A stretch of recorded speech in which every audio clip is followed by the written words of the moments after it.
Hi everyone, welcome back to our channel. For today's video, we're gonna learn how to upload images to Canva. It's super easy, so let's get started.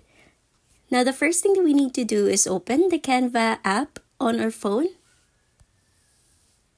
Now let's go ahead and create a new design.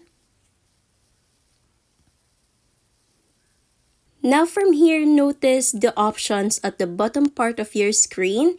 And if you want to upload an image from your device, you just need to look for Uploads and click on that.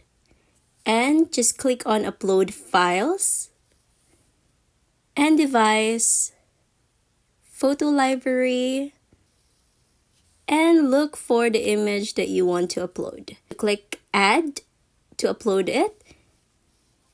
And it will upload the image. Now, in order for us to add it to our design or presentation, you just need to click on the image. And that's it. It's already added to our design or presentation.